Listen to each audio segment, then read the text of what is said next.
여러분 안녕하십니까? 월요일 뉴스나이트 시작합니다. 정부가 미국 이민 당국에 체포된 우리 국민을 자진 출국 형식으로 귀국시키기로 했습니다.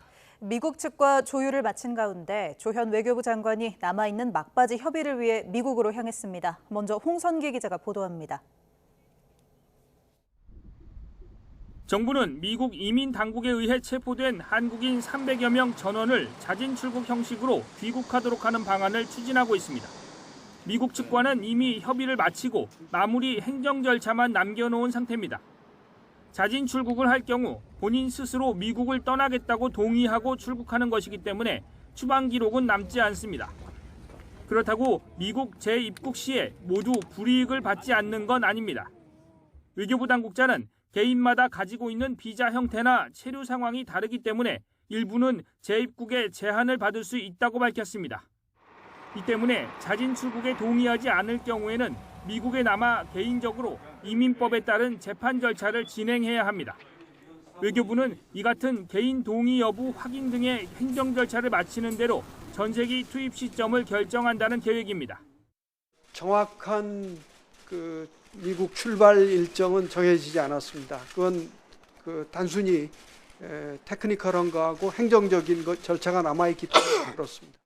조현 외교부 장관은 이번 사태의 조속한 마무리를 위해 미국으로 향했습니다.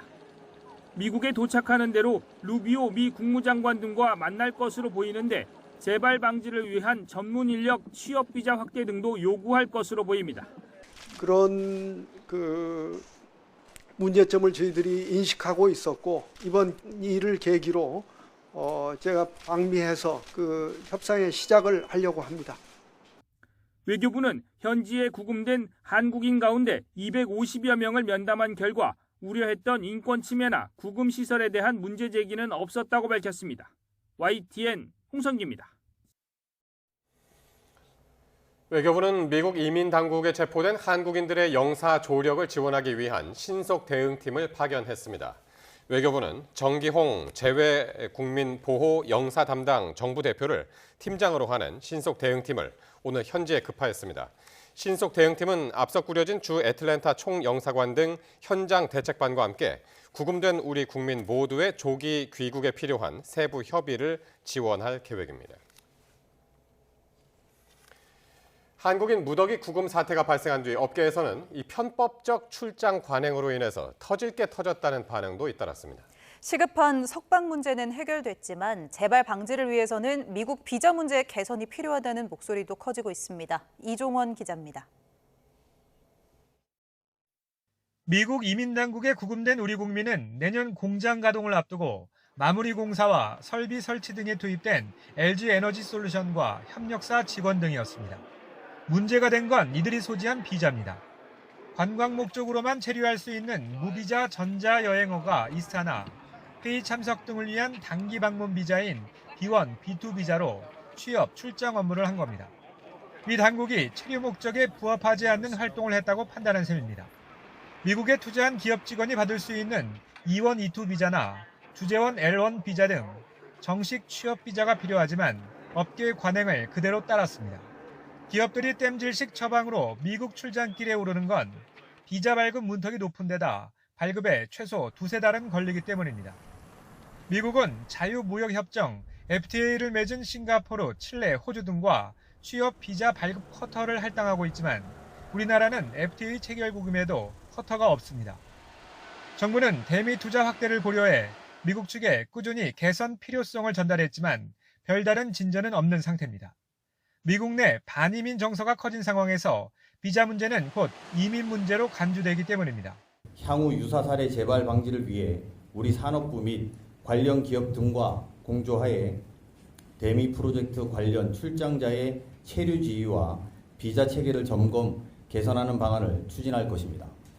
정부는 이번 무더기 구금 사태를 계기로 비자 문제가 원활한 대미 투자와 성과에 영향을 줄 수 있다는 점을 강조하며 협조를 당부할 것으로 보입니다. YTN 이종원입니다. 도널드 트럼프 미국 대통령은 조지아주 한국인 구금 사태와 관련해 이번 일로 한국과의 관계가 나빠지지는 않을 것이라고 밝혔습니다. 또 대미 투자 기업들을 위해 신속하고 합법적인 절차를 마련하겠다면서 그 대가로 미국인 근로자를 고용하고 양성해달라고 요청했습니다. 박영진 기자가 보도합니다. 지난 5일 대규모 한국인 구금 사태와 관련해 그들은 불법 체류자로 이민 단속국이 자기 할 일을 한 것이라고 했던 트럼프 대통령. 현지 시간 7일 저녁, 이번 일로 한국과의 관계가 나빠지지는 않을 거라며 다소 달라진 입장을 보였습니다. We have a great relationship with South Korea. Really good relationship. You know, we just made a trade deal. 이민 단속국은 할 일을 했다면서도 미국에 없는 산업을 키우기 위해선 인력 교류가 필요하다고 강조했습니다. 이를 위해 전문가를 불러들여 미국인을 훈련시키고 미국인이 직접 할 수 있도록 하는 방안을 마련하겠다고 말했습니다. Time ICE was doing right because they were here illegally. But we do have to work something out where we bring in experts so that our people can be trained so that they can do it themselves. Does that make sense? Right? 트럼프 대통령은 이어 SNS를 통해서도 대미 투자 기업들이 미국으로 인력을 보내는 데 겪는 어려움을 해결하겠다고 공언했습니다. 똑똑한 인재를 합법적으로 데려오라며 그들이 신속하고 합법적으로 들어올 수 있도록 만들겠다고 밝혔습니다. 한국 기업으로부터 거액의 투자 유치를 해놓고도 막상 미국에서 취업과 노동이 가능한 비자는 충분히 발급하지 않는 상황에 대한 해결 의지를 밝힌 것으로 풀이됩니다. 트럼프 대통령은 다만 그 대가로 미국인 근로자를 고용하고 양성해달라고 요청했습니다. 결국 한국 기업의 민원이 많은 비자 문제 해결 의지를 밝히면서 미국인 근로자 고용에 또 한 번 방점을 찍은 것으로 풀이됩니다. YTN 박영진입니다. 미국 도널드 트럼프 행정부가 삼성전자와 SK하이닉스에 대해 미국산 반도체 제조 장비의 중국 공장 반출을 허용하는 방안을 적극 검토하는 것으로 전해졌습니다. 블룸버그 통신은 현지 시간 7일 소식통을 인용해 지난주 미국 상무부가 중국 내 한국 반도체 공장에 대해 매년 장비 수출 물량을 승인해주는 방식으로 반출을 허용할 수 있다고 한국 정부에 제안했다고 보도했습니다. 새 제도가 도입될 경우 삼성전자와 SK하이닉스는 중국 내에서 공장 운영이 가능해지지만 매년 승인을 받아야 한다는 점에서 행정적 부담이 급증할 수 있다는 지적도 나옵니다. 이재명 대통령과 여야 대표가 오늘 용산 대통령실에서 오찬을 겸한 회동을 했습니다. 상견례도 하지 않을 만큼 냉랭했던 정청래, 장동혁 여야 수장은 처음으로 악수했습니다. 강진원 기자의 보도입니다. 환하게 웃으며 오찬장에 들어선 이재명 대통령이 국민의힘 장동혁 대표에게 두 손을 내밉니다. 장 대표도 여야를 상징하는 색이 섞인 통합 넥타이를 맨 이 대통령과 반갑게 인사합니다. 곧이어 더불어민주당 정청래 대표에게 손을 건네고 정 대표 역시 밝은 표정으로 화답합니다. 이재명 정부 출범 이후 각각 전당대회를 거쳐 정식으로 선출된 거대 양당의 대표. 상견례도 안 할 만큼 거리를 뒀던 두 사람이 이 대통령의 주선으로 처음으로 손을 잡았습니다. 보기 좋은데? 물론 뼈 있는 농담이 오가는 등 뒤끝은 있었습니다. 장동혁 대표는 악수는 사람과 하는 것이란 정청래 대표의 발언을 애둘러 꼬집었고 제가 정청래 대표님하고 악수하려고 당대표 되자마자 마늘하고 쑥을 먹기 시작했는데 정청래 대표는 야당이 공개석상에서 국정을 조목조목 비판할 거란 점을 예상했다는 듯 견제구를 날렸습니다. 우리 장동혁 대표께서 쏘우실 것 같아서 저도 좀 쏘았습니다. 실제로 여야는 특검법과 경제, 외교 성과 등 현안에 대해선 뚜렷한 시각차를 드러냈습니다. 다만 대화가 필요하다는 데는 대체로 의견을 같이 했고 전반적인 회동 분위기 역시 나쁘진 않았습니다. 이 대통령도 모든 국민의 목소리가 국정에 공평하게 반영되도록 하겠다며 힘을 보탰습니다. 대통령은 국민을 통합하는 게 가장 큰 책무죠. 또 야당을 통해 들리는 우리 국민들의 목소리도 최대한 많이 듣도록 노력하고. 이재명 대통령은 여야 대표가 함께 참석한 오찬이 끝난 뒤엔 국민의힘 장동혁 대표와 따로 이야기를 나눴습니다. 제1야당 대표와 단독 면담이 이루어진 건 이 대통령 취임 이후 처음인데 대통령의 협치 의지가 반영된 거란 게 대통령실의 설명입니다. YTN 강준원입니다. 대통령과 여야 수장은 민생 경제를 논의하기 위한 협의체 구성에도 합의했습니다. 이렇게 성과도 있었지만 특검법과 내란 특별법 같은 쟁점 현안을 둘러싸고는 신경전이 뜨거웠습니다. 이어서 김다연 기자입니다. 맞잡은 손도 잠시, 회동에서는 쟁점 현안을 둘러싸고 여야 수장의 작심 발언이 이어졌습니다. 먼저 기회를 얻은 국민의힘 장동혁 대표는 사람과만 악수한다던 정청래 대표를 향해 그동안 마늘과 쑥을 먹었다며 뼈 있는 농담을 던지더니 곧바로 빨간 수첩을 꺼내들었습니다. 8분 30초간 이어진 발언의 절반은 특검 연장법과 내란 특별재판부 신설 법안에 대한 비판과 반대 요구에 할애됐습니다. 대통령께서 과감하게 제2요구권을 행사해 주십사 하는 건의를 드립니다. 그렇지 않다면 이런 법안들이 결국 대통령의 뜻과 같은 것이 아니겠나. 질세라 민주당 정청래 대표는 A4 용지를 펼치더니 역시 발언의 절반가량을 계엄 세력에 대한 처벌과 대국민 사과를 요구한 데 썼습니다. 설마 내란 종식의 여야가 따로 있겠느냐며 검찰과 언론, 사법개혁은 국회의 사명이다. 야당의 협조도 거듭 촉구했습니다. 내란 세력들을 철저하게 척결하고 처벌의 역사의 교훈으로 남겨야 합니다. 오늘의 죄를 벌하지 않는다면 내일의 범죄에 용기를 준다는 말을 명심해야 할 것입니다. 외교, 경제 등에서도 건건히 시각차를 보였는데 미국에서 벌어진 불법 체류 단속을 두고도 장동혁 대표는 동맹국에선 있을 수 없는 일이라며 외교력의 의문을 제기했고 정청래 대표는 대통령 덕분에 우리 국민이 무사 귀국을 하게 됐다고 치켜세웠습니다. 결실도 있었습니다. 지난 대선 당시 공통 공약을 논의하기 위한 민생경제협의체를 구성하기로 했는데 국민의힘 제안을 대통령과 민주당이 받아들였다고 양측이 입을 모았습니다. 야당의 대표의 요청이 있을 시 가급적 잘 수용해서 이재명 대통령은 여당이 더 많이 가졌으니 여당이 더 많이 양보하면 좋겠다. 여야정 협의체는 전국이 어려울 때 단골 해법으로 등장합니다. 악수도 안 하던 여야 대표가 일단 성과를 내놨다는 점에서 의미가 있는데 실효성이 있을지는 양측의 의지와 진정성에 달렸습니다. YTN 김다연입니다. 이재명 대통령과 더불어민주당 정청래 대표는 오늘 여야 대표 회동에 앞서 30분 동안 별도로 만난 것으로 전해졌습니다. 박수현 민주당 수석 대변인은 오늘 기자들과 만나 이같이 말하면서 대통령이 국민의힘 장동혁 대표에게도 이 사실을 직접 설명했다고 밝혔습니다. 정청래 대표는 자신은 평소 대통령과 소통할 기회가 많으니 오늘은 장동혁 대표가 많이 말씀하도록 진지하게 경청하겠다며 특히 민생경제협의체에서 배임죄 개선 등의 성과를 내겠다고 언급한 것으로 전해졌습니다. 더불어민주당이 검토 중인 내란 재판부 설치에 대해서 당 내에서 처음으로 공개 비판이 나왔습니다. 판사 출신인 초선 박희승 의원이 위헌 가능성을 언급한 건데 민주당의 동시다발적 특검 추진에 변수가 될지 주목입니다.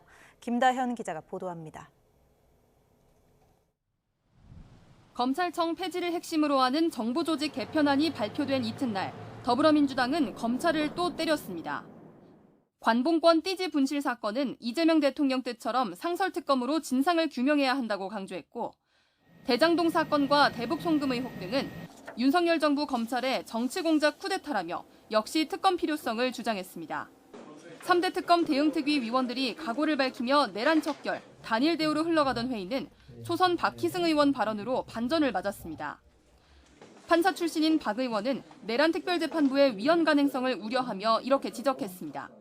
똑같습니다. 윤석열이 국회 상권 분립 정신을 무시하고 계엄을 발동해서 총칼을 들고 들어온 거와 이재명 대통령과 사법연수원 18기 동기인 박 의원은 무도한 검찰 권력을 법원이 지켜준 거라면서 자꾸 법원을 공격하는 건 잘못됐다고 강하게 비판했습니다.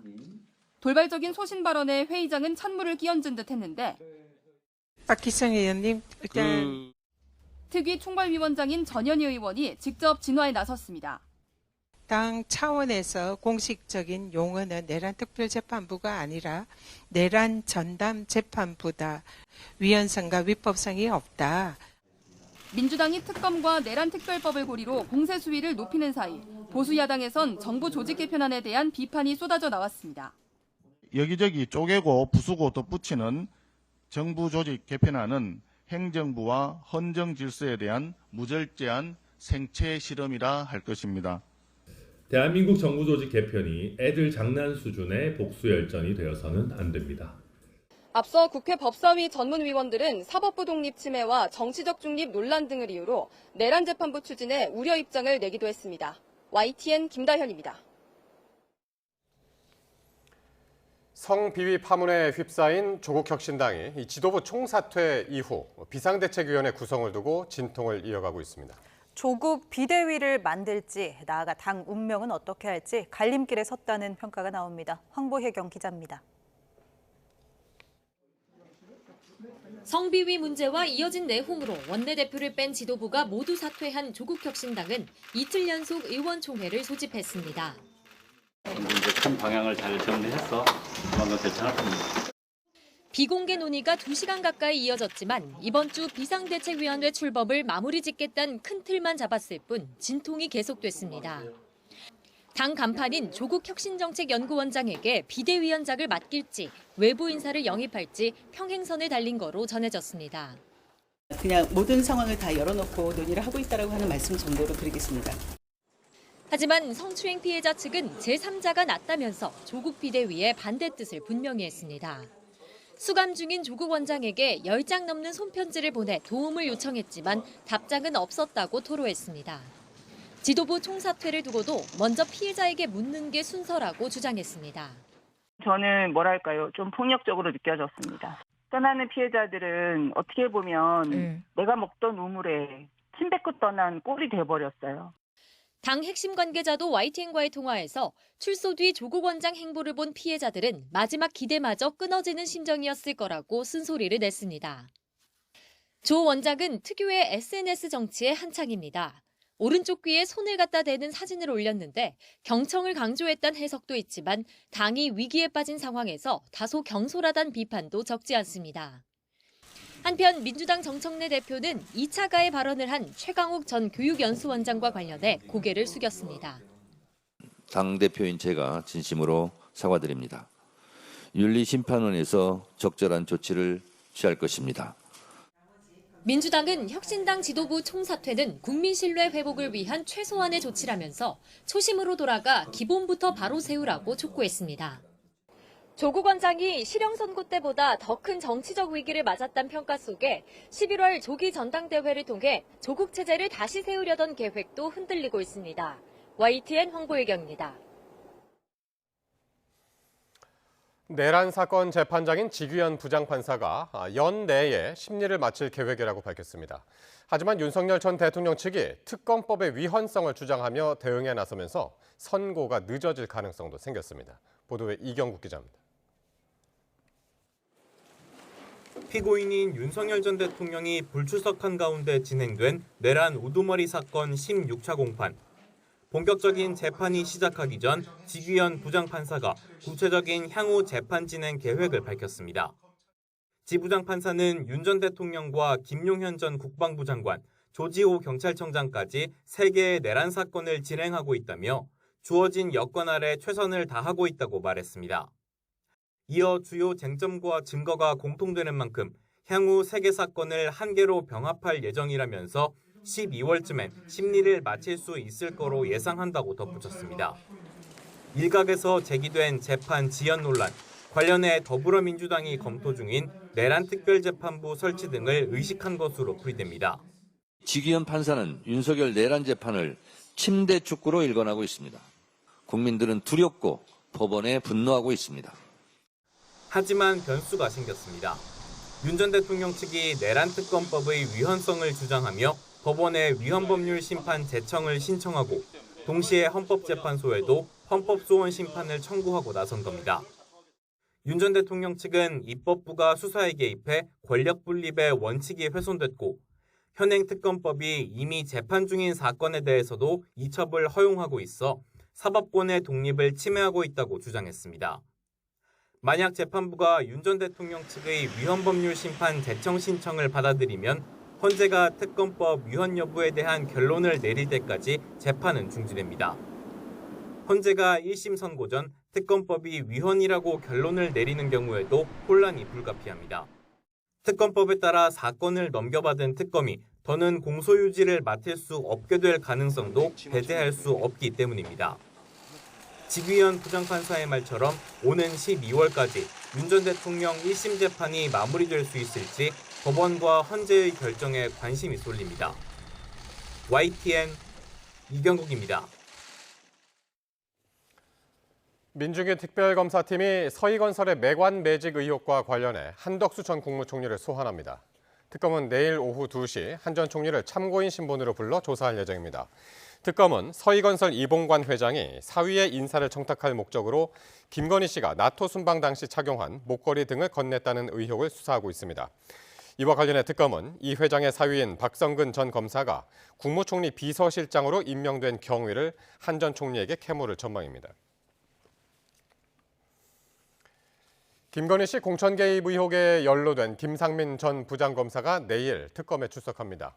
특검은 또 통일교 청탁 등 각종 의혹에 연루된 건진법사 전성배 씨를 재판에 넘겼습니다. 안동준 기자의 보도입니다. 민중기 특별검사팀이 김상민 전 부장검사에게 피의자 신분으로 소환을 통보했습니다. 공천 개입 의혹에 연루된 김 전 검사가 특검에 출석하는 건 이번이 처음입니다. 김 전 검사는 지난해 열린 국회의원 선거에 도전했다가 당내 경선에서 컷오프된 뒤 국가정보원 법률특보에 임명됐습니다.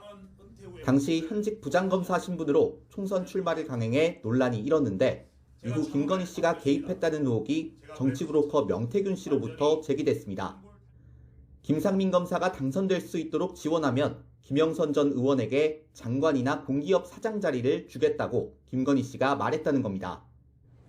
특검은 최근 김건희 씨 사돈집에서 압수한 이우한 화백의 그림에 김 전 검사가 연루된 정황을 포착하고 공천 청탁이나 공직 임명에 대한 대가성 여부를 들여다보고 있습니다. 이런 가운데 특검은 통일교 청탁 등 각종 의혹에 연루된 건진법사 전성배 씨를 구속 기소했습니다. 통일교의 현안 청탁에 대한 대가로 8천만 원 상당 샤넬 가방 등을 받은 혐의에는 김건희 씨가 공범으로 적시됐습니다.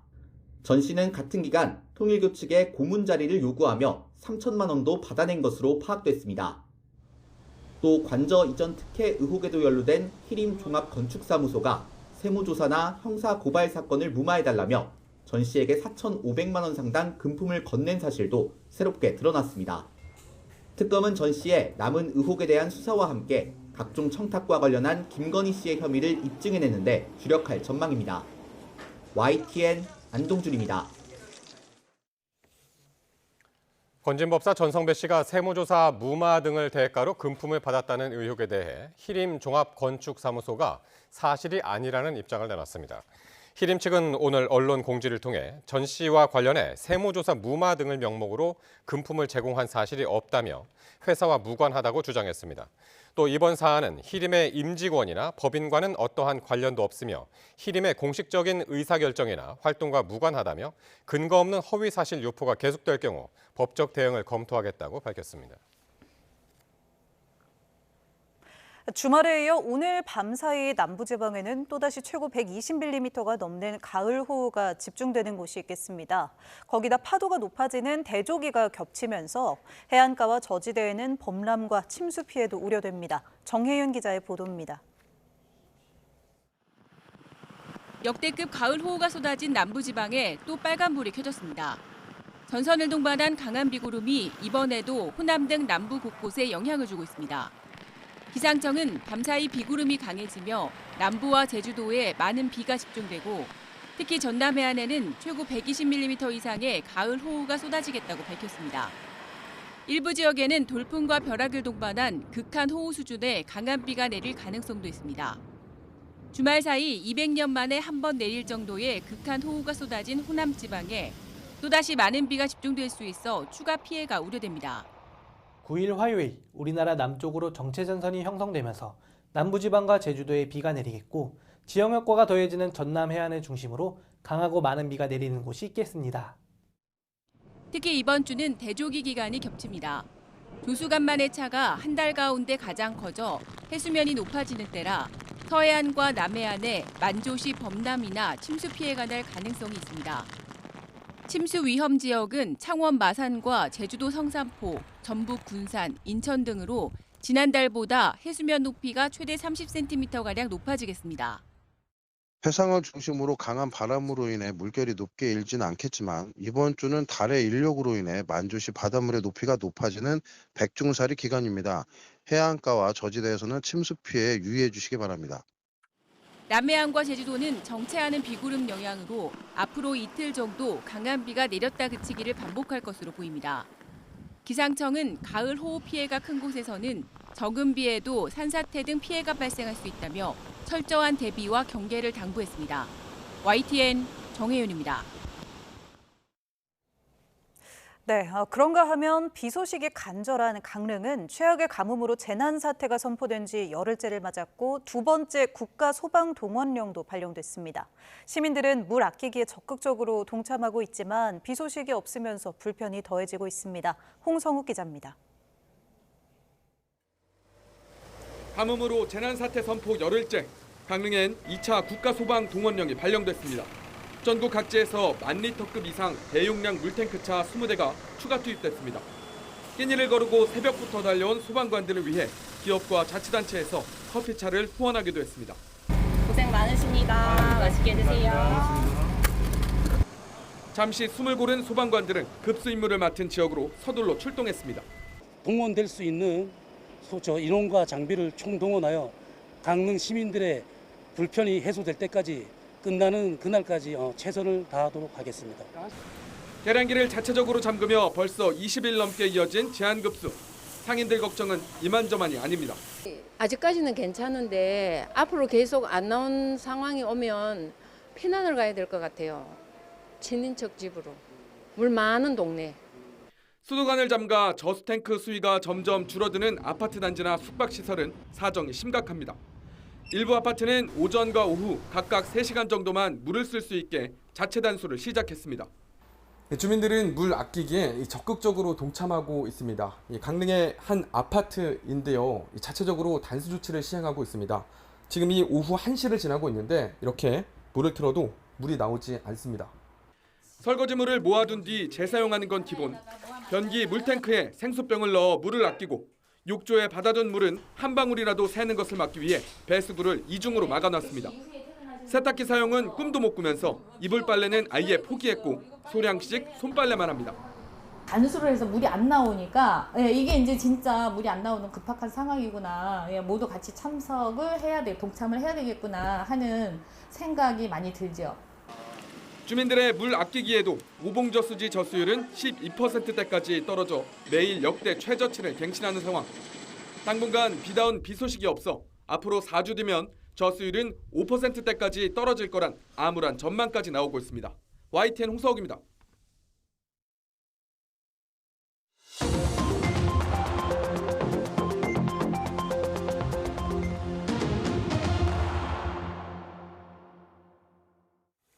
정치권 관심 뉴스 살펴보는 포커스 나이트 시간입니다. 오늘은 강성필 민주당 부대변인, 정광재 국민의힘 전 대변인과 함께하겠습니다. 두 분 어서 오십시오. 안녕하세요. 네.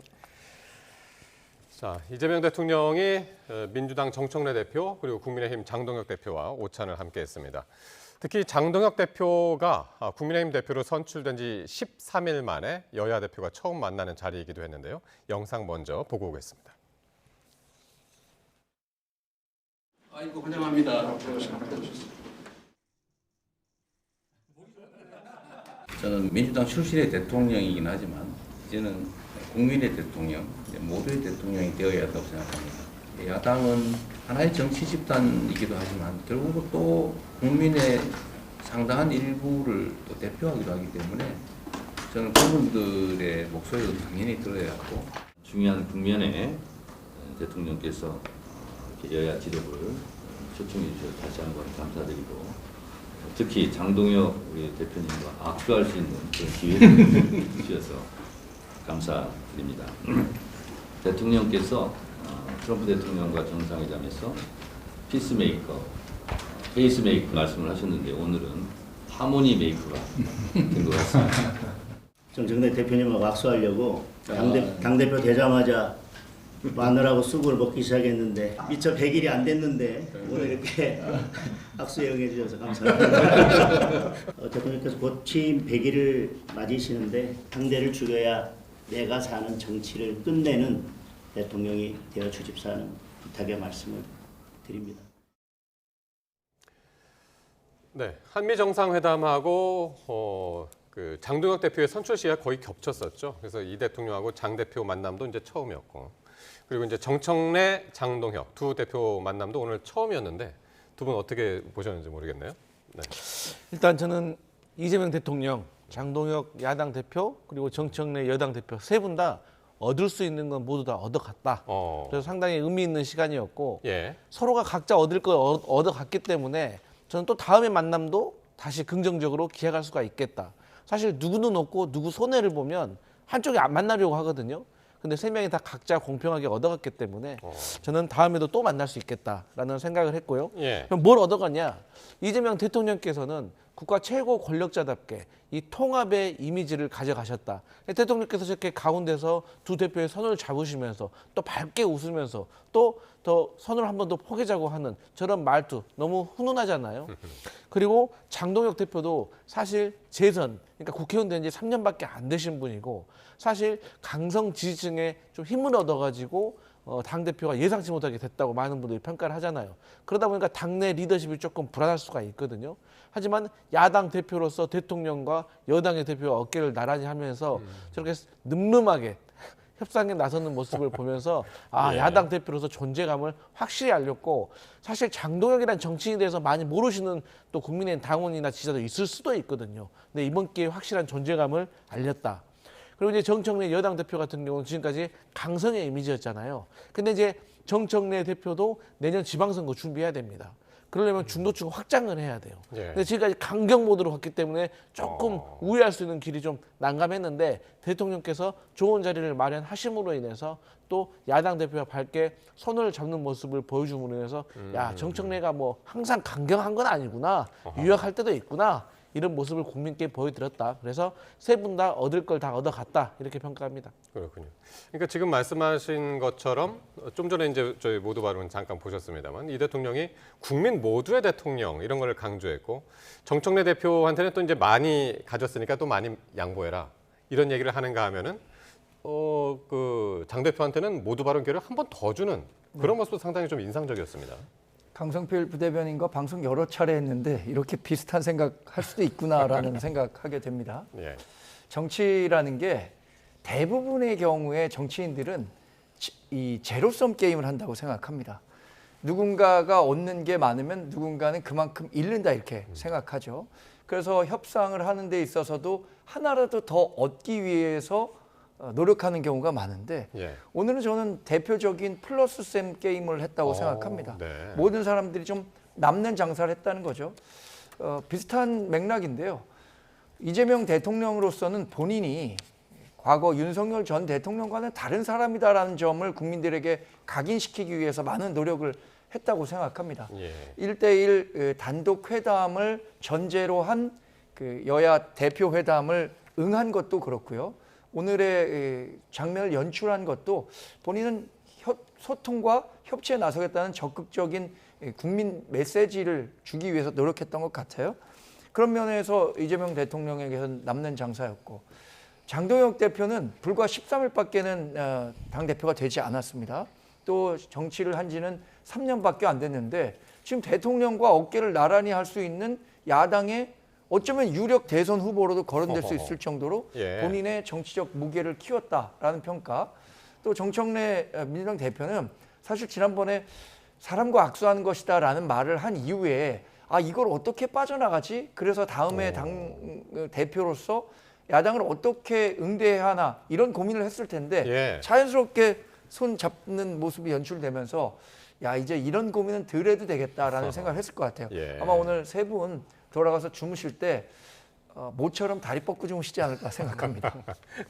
세 사람 모두 얻을 것 얻는 그런 기회였다고 공통적으로 이제 두 분 말씀하셨는데, 근데 이렇게 훈훈한 장면만 있었던 건 아니고요. 이 두 대표가 악수는 했는데 뼈 있는 모두 발언이 뒤에 이어졌습니다. 한번 잠깐 듣고 오겠습니다. 특검의 무리한 수사가 인권 유린이나 종교 탄압으로도 비춰질 수 있어서 민생을 살리고 정치를 복원하고자 한다면 저는 지금 특검을 연장하겠다는 법안이나 특별재판부를 설치하겠다는 이런 법안들에 대해서는 대통령께서 과감하게 제2요구권을 내란 세력들을 철저하게 척결하고 처벌의 역사의 교훈으로 남겨야 합니다. 오늘의 죄를 벌하지 않는다면 내일의 범죄에 용기를 준다는 말을 명심해야 할 것입니다. 대한민국도 적어도 내란과 위안에 대해서는 무관용의 원칙으로. 예, 들으신 것처럼 할 말은 했습니다. 먼저 정청래 대표는 지금 내란 척결을 위해서 여야가 함께 해야 한다, 그렇게 이야기를 했고, 장동혁 대표는 3대 특검법 개정안 그리고 내란 특별재판부 설치 법안에 대해서 이재명 대통령에게 제2요구권을 요구를 했습니다. 예, 어떻게 들으셨는지요? 일단 이제 장동혁 대표도 그렇고 정청래 대표도 저 모두 발언은 각자의 지지층한테 보내는 메시지입니다. 그렇기 때문에 지금 각 진영에서 생각하고 있는 어떤 아젠다에 대한 어떤 공격적인 발언을 할 수밖에 없는 것이기 때문에 사실 저기에 대해서는 충분히 이해할 수 있고 납득할 수 있는 수준이었다라고 생각을 합니다. 근데 이제 저희 민주당으로서는 사실 장동혁 대표가 했던 말들 중에서 뭐 종교를 탄압한다거나 야당을 탄압한다거나 정치 보복이라든지 이런 것에 대해서는 사실 납득하기가 어렵죠. 왜냐하면 이게 통합하고 봉합하고는 다른 거거든요. 통합이라는 거는 예를 들어 서로 다른 의견이 있었을 때 대화와 토론을 통해 가지고 의견을 모아가는 과정인 거지만 이 봉합이라는 것은 상처가 있는데 그것을 말하기 불편하다고 지금 덮고 가자는 거잖아요. 네. 그게 저희가 봤을 때는 내란 어떤 세력에 대해서 척결을 하는 건데 장동혁 대표께서는 최근에 이제 국민의힘 현역 의원들이 조사도 받고 또 원내대표실에 또 특검이 또 압수도 하려고 했었고 이런 거에 대해서 정치 탄압으로 느끼실 수도 있죠. 하지만 어쨌든 많은 국민들은 지난 불법적인 비상 계엄에 대해서 책임질 부분은 책임지고 진실도 규명돼야 된다고 생각을 하고 있기 때문에 저희 민주당으로서는 이 진실 규명과 책임자 처벌을 위해서 어쩔 수 없이 특검법을 발의했고 또 이 특검법도 수사기관과 수사 인력에 대한 연장이 좀 필요하다라는 것을 좀 국민적인 요구로 느끼고 있기 때문에 이것은 양보할 수가 없을 것 같다. 다만 최근에 이제 석연치 않은 어떤 재판 결과 뭐 구속영장이 기각된다거나 또 과거에 윤석열 전 대통령에 대한 어떤 구속이 취소된다거나 또 형사재판이 제대로 진행되고 있지 않다거나 이런 것에 있어서 내란 전담 재판부가 필요하지 않겠느냐라는 의견들이 사실 저희 민주당 내에 많이 있습니다. 그렇기 때문에 이런 부분에 있어서는 사실 또 야당에서 양보할 부분을 또 양보하신다고 하면 또 이 부분에 있어서는 또 저희가 얘기를 해볼 수 있는 여지는 있어 보인다. 하지만 대통령께 제2요구권을 요청한다? 이것은 지금의 흐름과는 좀 맞지가 않다. 이런 생각합니다. 예. 저는 정청래 민주당 대표가 계속해서 얘기하는 것은 결국 하나의 귀결점입니다. 국민의힘을 내란 정당이라는 프레임에 가둬놓고 여기서 빠져나오지 못하도록 하는 것이라고 생각합니다. 그래서 오늘 모두 발언 과정에서도 내란과 관련해서 종식할 것에 대해서 분명한 메시지를 냈다고 생각하는데 이게 결국에는 그 국민의힘을 제1야당 협치와 대화의 상대로 인정하지 않으려고 하는 듯한 발언으로 해석될 수 있어서 대단히 유감스럽게 들었고요. 지금 장동혁 대표가 모두 발언 중에 했던 얘기, 특검법에 대한 연장, 또 내란 특별재판부 법안과 관련한 민주당의 일방적인 처리, 이거는요. 두 가지 법안이 공통점이 있습니다. 하나는 민주당이 국민의힘의 의사를 전혀 반영하지 않고 일방적으로 밀어붙이고 있다는 것이고요. 두 번째는 더 심각한 문제인데 모두 위헌적 요소가 강하다는 점입니다. 특히 이 내란 특별재판부와 관련해서는 얼마 전에 법원 행정처에서도 이 위헌 요소가 굉장히 강하다 이렇게 얘기를 하고 있습니다. 삼권 분립을 정면으로 위반하고 있을 뿐만 아니라 입법권과 행정권을 가진 민주당이 마지막 보루인 사법권까지 장악하겠다는 아주 불순한 의도를 갖고 있기 때문에 이 법안에 대해서 정말로 민주당이 단독으로라도 처리하려고 하는 건지 아니면 그냥 엄포용으로 하는 건지 이것부터 민주당은 좀 분명히 할 필요가 있다고 생각하고요. 내란 특별법 법안이 만약에 정말로 강행 처리가 된다면 우리 당으로서는 정말 대국민 여론전 장외투쟁을 불사할 수밖에 없는 상황으로 치달을 수밖에 없다고 생각합니다. 오늘 이렇게 이제 3자 회동이 있기 전에 사실 그 국민의힘에서는 이 개혁 법안 강행하는 것에 대해서 이제 대통령하고 여당의 이제 좀 의견의 간극이 있는 것이 아니냐, 그 부분을 가서 물어보겠다라고 했는데 그거하고도 좀 연결이 돼 있는 것 같은데, 지금 내란 특검법하고요, 그 개정안, 그 3대 특검법 개정안, 그리고 내란 특별재판부, 요거는 지금 민주당에서 어떻게 지금 진행이 되고 있습니까? 제가 앞서 말씀드렸지만 계속해서 이 재판부에서 석연치 않은 그런 어떤 재판의 결과가 나오고 있는 것에 대해서 저희 당원들과 지지자 그리고 많은 현역 의원들이 걱정을 하고 있어요. 그래서 이제 내란 전담 재판부입니다. 전담, 네, 특별이 아니라. 네, 그러니까 이제 내란 특별 재판부에 대해서 아젠다가 나왔을 때는 특별 재판부라고 했지만 여기에 대해서 현실적으로 검토를 해보면 어떤 방식으로 풀어나가야 되냐라고 고민을 한 결과 내란 전담 재판부. 이거는 법원 조직법 개정을 통해 가지고 이 법원에 가사 법원이 있는 것처럼 그냥 내란 전담 재판부를 하나 만들면 되는 거거든요. 그렇기 때문에 이것이 위헌적인 요소는 저희가 생각했을 때는 없다라고 판단을 하고 있는 것입니다. 지금 화면에는 이제 박희승 민주당 의원이 네. 오늘 나오는데 저 자리에서 오늘 내란 특별재판부의 위헌성 이 부분을 이제 짚고 넘어가서 맞습니다. 그러니까 박희승 의원이 본인의 의견을 말했지만 사실 내란 전담 재판부가 필요하다고 생각하는 의원들과 당원들과 지지자가 많다는 것이지 또 여기에 대해서 모두가 공감하고 동의하는 건 아닙니다. 동의하지 않는 분들은 박희승 의원이 말했던 것처럼 이거 좀 위헌적인 요소가 있는 거 아니야? 또 그래서 반대하시는 분도 있고 또 어떤 분들은 위헌적인 요소가 없다고 하더라도 이게 과연 중도층에게 우리 민주당이 보여주는 어떤 좋을까? 부정적이지 않을까라고 걱정하는 측면도 있는 것이거든요. 그래서 이 부분에 있어서는 조금 더 저희가 검토를 해봐야 될 필요는 있는 것 같다라고 생각을 하는 것입니다. 근데 이제 그 특검법과 관련해 가지고는 사실 김건희 여사를 예로 든다면 16개 혐의로 시작했거든요. 근데 벌써 매간 매직과 관련된 혐의만 4가지가 지금 드러난 거 아니겠어요? 또 한덕수 전 국무총리 뭐 계엄 선포문 어디 있는지 몰랐다고 하는데 CCTV 다 찍고 결국엔 본인도 인정을 했잖아요.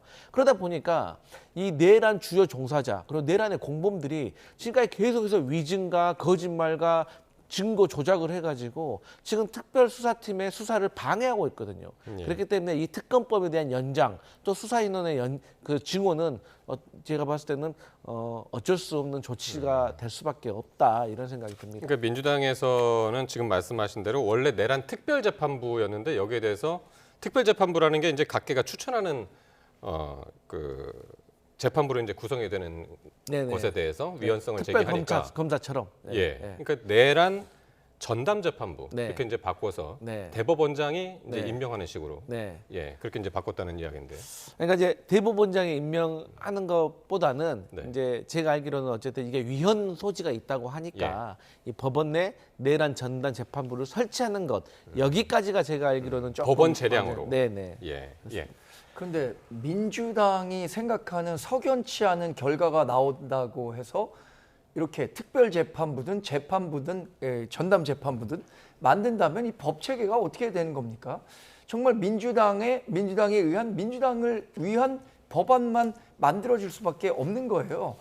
지금 얘기되고 있는 이 내란 특별재판부와 관련해서는 앞서 말씀드린 것처럼 위헌적 요소가 굉장히 많기 때문에 이거 하나가 단순히 이 내란 특별재판부로 끝나는 것이 아니라 제2, 제3, 제4의 이런 전례들이 만들어질 수 있다는 점을 우리가 경계하고 있는 거죠. 그 얘기한 것처럼 입법부와 행정권을 지금 민주당이 다 갖고 있습니다. 원한다면 원하는 법안 다 만들고 이재명 대통령이 그거 공포하면 되는 거예요. 그러나 그것이 우리나라의 삼권 분립 또 자유민주주의 근간을 어떻게 흔들 수 있는가 이런 부분에 대해서 걱정을 해야 된다는 거죠. 만약에 역사가 이런 사실을 기록하게 된다면 삼권 분립이 정말 전망의 기로에서는 아주 위중한 법이라고 평가할 겁니다. 이 법안에 대해서는. 그러니까 민주당 내에서도 판사 출신인 박희승 의원이 이런 이야기들 건전한 목소리를 하고 있는데도 강경한 지지자들 목소리에 묻혀서 이렇게 흘러갈 수밖에 없다고 생각하는데 저는 민주당이 결국에는 이 내란 특별재판부를 강행하기는 어려울 것이다. 그에 따른 그 국민적인 여론의 역풍을 민주당이 감당할 수 없을 것이다. 이렇게 평가합니다. 근데 이제 저희 민주당으로서 어떤 어려움이 있냐면 예를 들어서 지금 윤석열 전 대통령이 형사재판도 오늘로서 8번째 불참을 했어요. 그러면은 지기현 판사가 여기에 대해서 적절한 조치를 내려야 돼요. 그런데 지기현 판사가 뭐 하고 있는 거 있습니까? 과거에 윤석열 대통령 구속 취소라는 역대 정말 듣지도 보지도 못한 조치를 내린 거 아니겠어요. 그리고 한덕수 전 국무총리 같은 경우도 아니 본인이 거짓말을 한 것을 인정을 했어요. 그런데 구속이 안 돼요.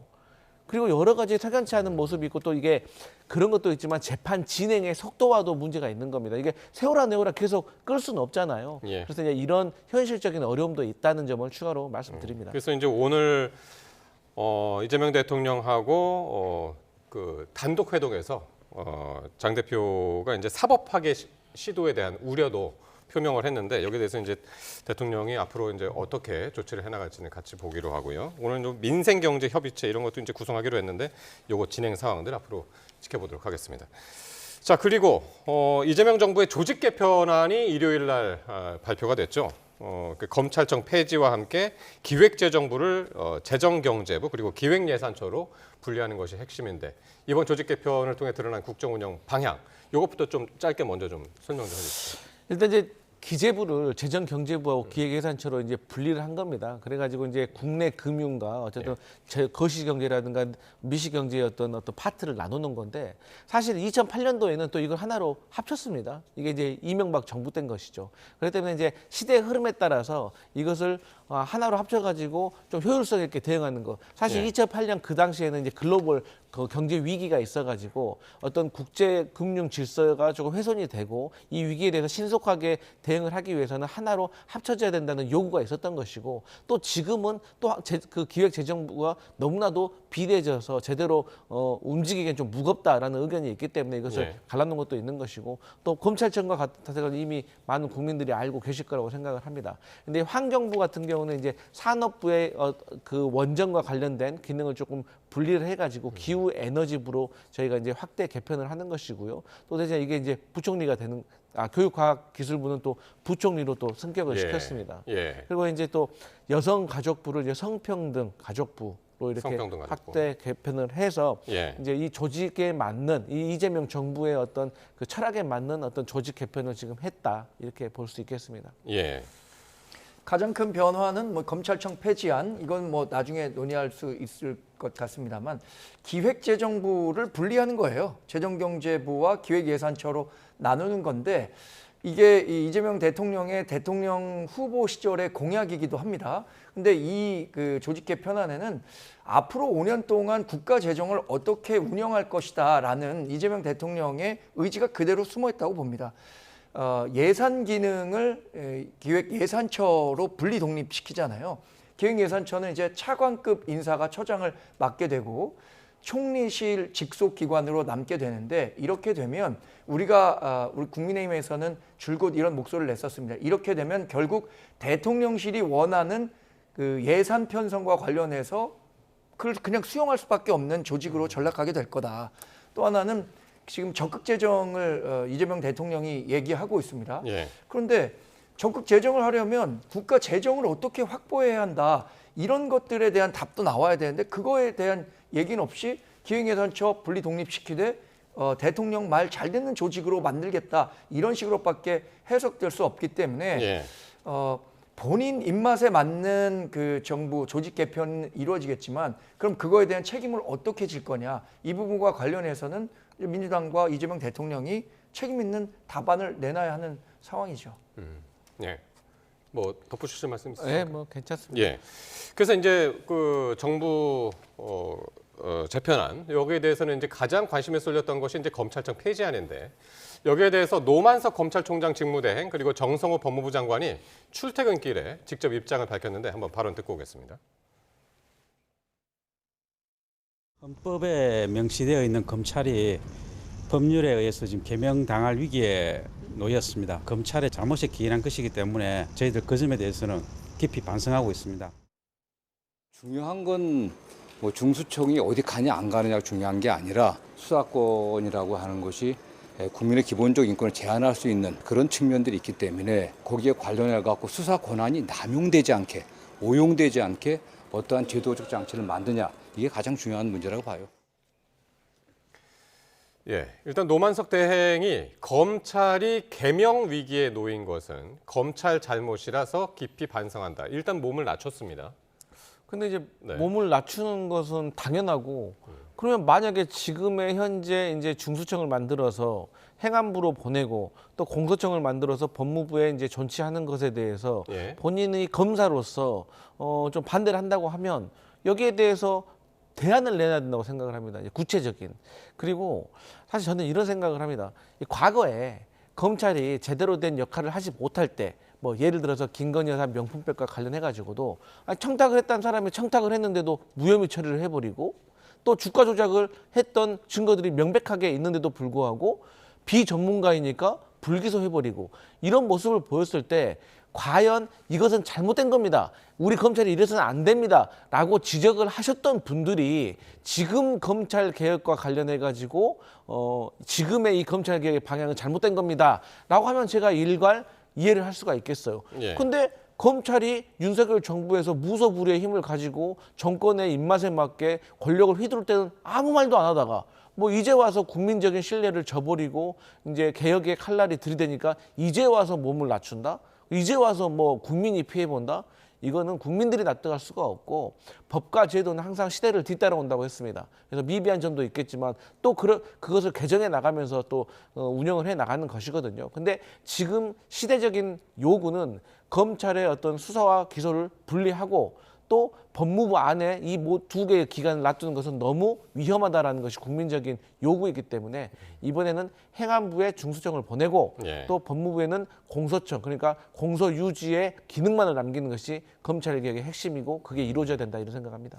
오늘 그 노만석 총장 직무대행의 워딩이 전체적으로 보면 헌법에 명시되어 있는 검찰이 법률에 의해 개명당할 위기에 처했다라고 이야기를 해서, 요거는 어떻게 해석을 해야 되는 건가요? 최근에 그 국회 법사위에서 검찰개혁 입법 청문회 할 때 네. 차지나 고려대 로스쿨 교수가 나와서 이런 얘기를 한 적이 있죠. 검찰은 독립적인 헌법기관이기 때문에 검찰총장이라는 제도를 두고 있는데 이것을 바꾸려면 개헌까지 필요한 사항이다, 이런 지적을 했습니다. 이런 부분과 맥락을 같이 한다고 보고요. 예. 지금 검찰은 개혁의 대상이 되어 있습니다. 개혁의 주체가 되어 있지 않죠. 그렇기 때문에 뭐 지금으로서는 당장 몸을 낮출 수밖에 없는 상황이라고 생각합니다. 이런 현실이 그러면 검찰이 자초한 것이냐, 아니면 민주당이 그 검찰에 대해서 정치 검찰이라는 그 기승전 정치 검찰 프레임으로 공격한 결과냐, 이 부분 저는 양쪽 모두의 책임이 좀 있다고 봅니다. 네. 과거 노무현 전 대통령에 대한 뭐 정치 보복성 수사 때부터 아마 검찰 개혁에 대한 목소리가 민주당 내부에서는 커졌다고 저는 개인적으로 생각합니다. 그래서 2017년 문재인 전 대통령이 집권했을 때, 또 2025년에는 이재명 대통령의 개인적인 경험, 그러니까 정치 검찰로부터 본인이 무리한 기소를 당했다라는 판단 때문인지 모르겠지만 이 시기가 아니면 검찰 개혁하기 어렵다라는 위기감을 갖고 있는 것 같아요.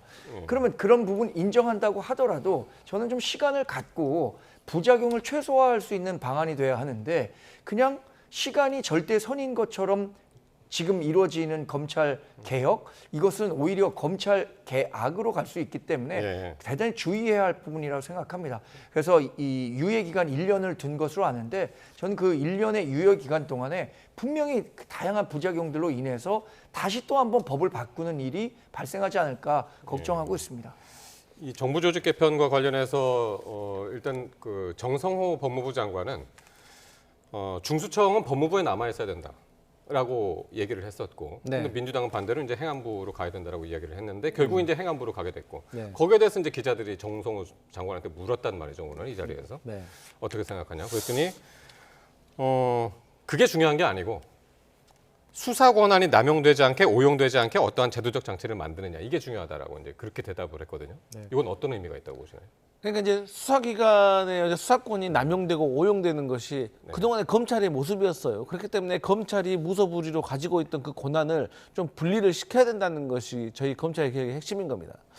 그리고 이제 국민의힘에서 자꾸 이 검찰청이 헌법상 독립된 기관이다라고 주장을 하잖아요. 헌법 89조 제16호에 보면은요. 검찰청은 헌법 기관인 거예요. 기관이 아닌 거예요. 법률 기관인 거예요. 그런 식으로 따진다고 하면 기상청, 통계청 뭐 다 독립된 헌법 기관이겠네요. 그래서 뭐 이름도 바꾸면 안 되겠네요. 무슨 차이가 있는 거죠? 그저 같은 청일 뿐인 건데 법무부의 공무원일 뿐인 거예요. 그런데 이들이 사정기관이기 때문에 힘이 있었던 것 뿐인 겁니다. 그리고 헌법에서 대통령이 검찰총장을 임명을 하는데 이 임명하는 절차를 보장하기 위해서 헌법에 검찰총장이라는 것을 명시를 해놓은 것이지, 그러니까 실은 절차적 장치인 것이지, 이게 헌법에 명시가 되어 있기 때문에 이걸 건들 수가 없다, 이런 의미가 아니라는 것입니다. 그리고 이제 정성호 장관께서도 이제 행안부에서 중수청 가는 것보다는 사실 법무부에 있는 게 낫겠다라는 의견을 전달을 하셨죠. 근데 이제 이런 것이 있습니다. 법률가들도 사실 이 수사라는 것은 법무행정의 일환이기 때문에 이 법무부가 이 수사행정을 잘 뒷받침할 수 있는 인프라가 행안부보다는 더 잘 되어 있다라고 생각을 해요. 여기에 많은 법률가들도 동의하고 있습니다. 그렇기 때문에 법무부로 가는 것이 맞다고 하는 법률가들도 많아요. 그런데 문제는 뭐냐면 그렇게 된다고 하면은 결국에는 검찰 개혁이라는 어떤 이 아젠다가 완성됐다고 국민들이 느끼겠냐는 거예요.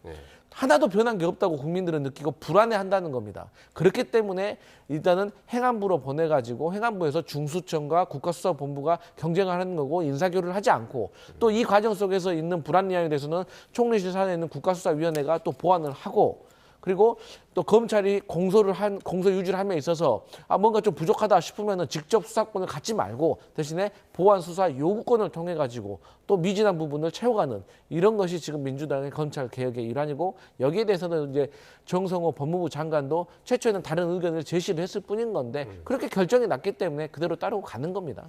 그러니까 법률 전문가들도 시간이 갈수록 그러더군요. 그러니까 그 행안부에 두냐 중수청을 법무부에 두냐, 이것보다도 보완 수사권을 어디에 두고 어떻게 이제 그것을 앞으로 이용해 나가느냐, 이제 그게 더 중요하다라고들 이제 강조를 많이 하더군요. 네, 일단 그 헌법 기관이냐 아니냐, 이건 2021년에도 논란이 됐었습니다. 검찰 그때 당시에 헌법상 검사의 영장 신청권이 보장돼 있고요. 헌법 12조 3항 16조를 근거로 해서 헌법이 검사의 수사권을 보장하고 있다라는 해석도 있기 때문에, 그럼 제가 뭐 강 부대변인이나 저나 법조인이 아니기 때문에 이런 헌법적 해석은 저는 헌법학자들에게 맡겨야 한다고 생각하는데, 아까 말씀드린 차진아 교수 같은 경우엔 그것이 헌법에 보장된 기관이라고 얘기하고 있다는 거죠. 또 하나 이 보완 수사권과 관련해서는 보완 수사권이 존재했기 때문에 여러 가지 경찰에서 수사가 잘못될 수 있었던 부분들이 사회적 진실을 찾게 된 경우가 굉장히 많이 있습니다. 지난 78년간 검찰이 존재했던 이유 가운데 하나는 저는 검찰이 본연의 기능을 충실히 한 부분도 있기 때문에 이 지금까지 유지됐다고 생각합니다. 예를 들어서 가장 비근한 예로 정인이 사건이라든가요, 부산 뭐 돌려차기 남성에 대한 사건, 이런 거는 경찰이 사건을 다 마무리한 상태에서 검찰이 보완 수사권을 이용해서 이 마땅한 징계를 내리게 된 사건이거든요. 그런데 이 검찰의 보완 수사권 자체를 폐지하겠다는 것은 저는 굉장히 민주당이 감정적으로 검찰은 아무것도 하면 안 된다라는 인식을 갖고 있기 때문에 만들어낸 그 결론이라고 생각합니다. 근데 제가 한마디로 보태면 저는 궁금한 게, 그럼 국민의힘은 이번에 검찰 개혁 어떻게 하자는 거예요? 그냥 이대로 놔두고 검찰이 반성하기를 바라는 거고 기다리는 겁니까? 사실 그 인간의 선의를 믿으면 저는 안 된다고 생각하고, 이미 우리 국민들은 검찰에게 많은 어떤 기회를 줬다. 말씀하셨던 것처럼 검찰이 해결한 사건도 많습니다. 하지만 그에 더 준하게 혹은 더 많이 검찰이 덮은 그런 수사도 많다, 이런 생각합니다. 근데 그런 부분은 꼭 검토해 보셔야 될 것 같아요. 왜 민주당 지지자들만 검찰 개혁에 이렇게 목숨을 거는가? 이 부분 관련해서도 민주당이 그것이 본인들에게 정치적으로 유리하기 때문에 검찰 개혁을 주장하고 있는 것 아닌가? 이런 생각하시는 분들도 많을 것 같은데. 어쨌든 정부 여당도 준비 기간을 준다고 그랬잖아요. 이렇게 그 정부 조직 개편하는 것 관련해서도 1년 동안에 앞에 이제 시간이 있으니까요. 네. 여기에 대해서 이제 지금 헌법상의 검찰 단순히 이름만 바꾸는 것이냐, 그게 문제가 없을 것이냐, 그 부분, 그리고 이제 보안 수사권 이 부분은 앞으로 좀 조율이 있을 것 같습니다. 자, 그리고 마지막으로 조국혁신당 문제인데요. 성비위 사건으로 지금 조국혁신당 지도부가 총사퇴를 했죠. 그리고 이제 비대위 구성을 어떻게 할 것이냐 이 논의에 들어갔는데 이게 지금 핵심이 조국 원장을 비대위원장으로 할 것이냐 아니면 이제 그 외부 인사를 영입을 할 것이냐 이 부분에 모아지고 있는 것 같은데 아니 의견이 모아지지 않는 것 같아요. 네. 예. 어떻게 저는 이제 보십니까? 개인적인 생각인데 조국 혁신당 지도부가 총사퇴했잖아요. 예. 그래서 비대위를 꾸리잖아요. 그러면은 아마도 이제 외부에서 조금 이제 덕망 있는 분 모셔와가지고 지금의 조국 혁신당의 어떤 개혁을 박차를 가해가지고 좀 판을 갈아놓는 그런 역할을 하실 것 같습니다. 만약에 여기 조국 전 대표가 비대위원장으로 온다? 그러면 비대위가 계속 가야 되는 거잖아요. 근데 사실 조국 혁신당의 조국 전 대표가 사실 거의 뭐 좌지우지하고 또 국민들도 조국 혁신당에게 표를 줬던 것은 조국 전 대표를 보고 준 것이기 때문에 저는 비대위를 거치고 또 그 기간 동안 조국 전 대표도 좀 자숙하는 모습 보이고 지방선거를 앞두고 전당대회를 열어서 조국 전 대표가 다시 당대표로 복귀하는 시나리오가 저는 좀 현실성이 있어 보인다. 개혁신당만 보더라도 결국에는 이준석 의원이 다시 대표로 복귀했지 않습니까? 그래서 저는 그런 절차로 흘러갈 것 같다 이렇게 보여집니다. 그러니까 지금 성비위 사건의 피해자 측에서도 지금 조국 전 대표가 다시 비대위원장을 맡는 것에 대해서는 지금 반대를 하고 있더라고요. 저는 지금 상황에서 조국 전 대표가 앞으로 구성될 비대위원회의 위원장으로 거론되는 것 자체가 코미디라고 생각합니다. 지금 이 문제를 야기한 가장 핵심에 있는 분이 전 조국 전 대표라고 생각합니다. 이 성범죄와 관련한 논란이 조국혁신당 내에 불거졌을 때 이 문제에 대해서 해결할 수 있는 사람은 본인밖에 없다는 사실을 누구보다 잘 알고 있었어요.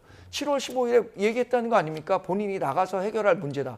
그런데 8월 15일 사면 복권 이후에 20일 가까운 시간이 지나는 동안에 침묵했습니다. 그러니까 이것에 불만을 가진 강미정 전 대변인이 탈당하는 과정에서도 결정적으로 영향을 미친 건 결국에는 조국 전 대표의 침묵, 또 하나는 최강욱 전 민주교육연수원장의 2차 가해성 발언 이거 아니었습니까? 근데 이런 상황에서 다시 조국 비대위원장이 거론된다면 피해자들이 느낄 상실감 전 대단히 클 것 같아서 이렇게 얘기되는 것 자체가 조국 혁신당이 갖고 있는 어떤 그 작은 정당으로서 한계 아닌가 이런 생각도 같이 해보게 됩니다. 그래서 혁신당 내부에서도 이틀 동안 의총을 열었지만은 결론을 못 냈고 어쨌든 이번 주 안에 이제 당무위원회를 개최해서 결론을 낸다고 하니까요.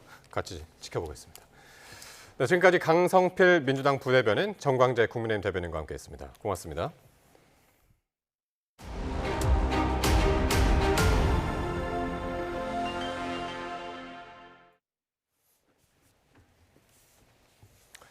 보좌관 명의 계좌로 주식 거래를 한 혐의를 받는 이춘석 의원이 재산 신고액의 2배가 넘는 10억 원 이상의 자금을 투자한 것으로 전해졌습니다.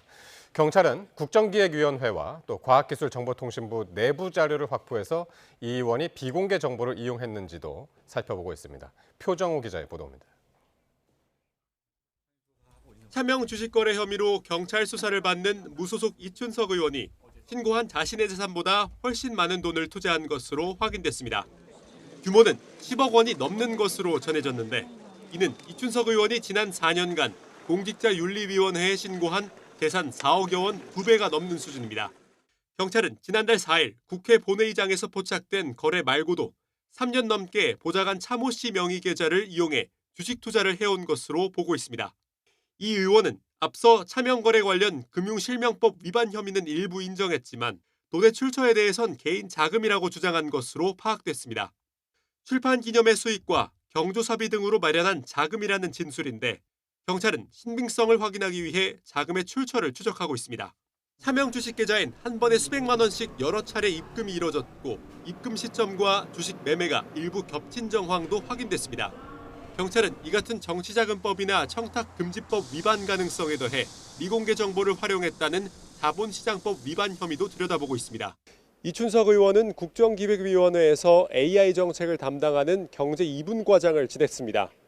경찰은 국정기획위원회 내부 자료를 확보해 추가 혐의를 조사하는 것으로 파악됐습니다.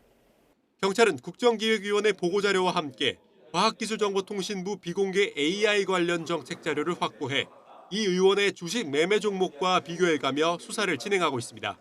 다만 과기부나 국정기획위원회나 이춘석 의원 측에 사업 자료를 제출한 적은 없다고 밝힌 만큼 경찰이 이 의원의 관련 혐의를 얼마만큼 밝힐 수 있을지 관심이 쏠립니다. YTN 표정우입니다.